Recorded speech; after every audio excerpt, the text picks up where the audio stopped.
లేదా అనే దాని మీద జనం దృష్టి ఉంటుంది తప్ప జనాల దృష్టి ఇంకా జగన్మోహన్ రెడ్డి గారి మీద కానీ వైఎస్ఆర్ కాంగ్రెస్ పార్టీ మీద కానీ ఉండదు, ఉండకూడదు కూడా, అనవసరం. ఇప్పుడు మేము మాట ఇచ్చాం, మా మాట ప్రజలు విశ్వసించారు, జగన్మోహన్ రెడ్డిని కాదనుకున్నారు. మాకు మేము ఊహించిన దానికన్నా కూడా పెద్ద అందలం ఎక్కించారు. మొన్న మా ఎమ్మెల్యేల మీటింగ్లో కూడా చంద్రబాబు నాయుడు గారు అదే స్పష్టంగా చెప్పారు. మనకి ప్రజలు అధికారం ఇవ్వలేదు, మనకి ప్రజలు ఒక బాధ్యత అప్పచెప్పారు. ఆ బాధ్యతని సక్రమంగా నిర్వహించాలి. దాడులు ఇటువంటివి మనం చేయకూడదు. చట్ట ప్రకారం తప్పు చేసిన వాళ్ళని శిక్షించాలి. సో దీనికి ఒకరోజు ముందుగానే నేను చట్ట ప్రకారం ఒక పోలీస్ కంప్లైంట్ కూడా ఇవ్వడం జరిగింది. బహుశా నేడో రేపో, మరి నిన్నటి వరకు పోలీస్ అంతా కూడా ప్రమాణ స్వీకార ఏర్పాట్లో ఉంది కాబట్టి బహుశా 1-2 రోజుల్లో మరి అది ఎఫ్ఐఆర్ కూడా నా కస్టోడియల్ టార్చర్ మీద.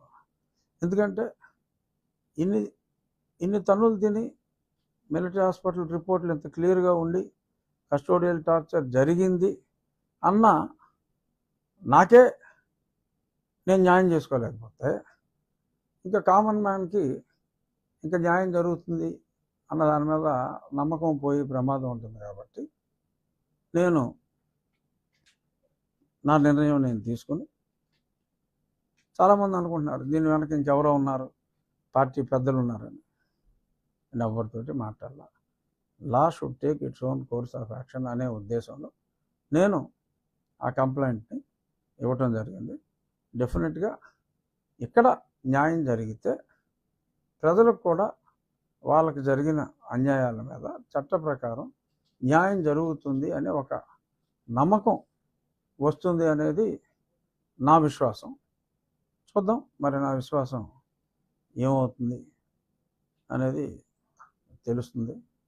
సో ఇప్పుడు ఈ ప్రభుత్వం మీద, మా ప్రభుత్వాన్ని కూడా అనొచ్చు, నేను మంత్రివర్గంలో లేనంత మాత్రాన మా ప్రభుత్వం అంటంలో తప్పేం లేదు.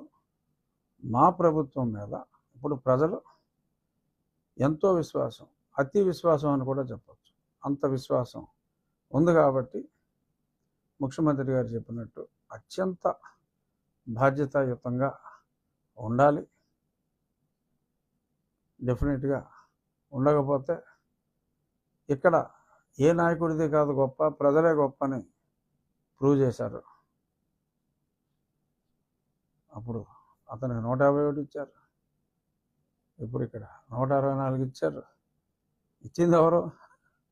ప్రజలు. అప్పుడు తెలుగుదేశానికి 40 వచ్చింది, ఇప్పుడు ఇతనికే 40 వచ్చింది. సో ఆ 20% అన్నది that will make all the difference.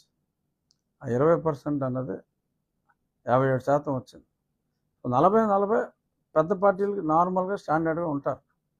ఆ 20 అన్నది ఇంపార్టెంట్. వాళ్ళే టిల్ట్ చేసేది, న్యూట్రల్ ఓటర్లో ఎటువంటి పార్టీ అఫిలియేషన్ లేకుండా నిజంగా ప్రజా సంక్షేమం కోసం మంచి జరుగుతుంది అనుకుంటే వేసేవాళ్ళు వాళ్ళే.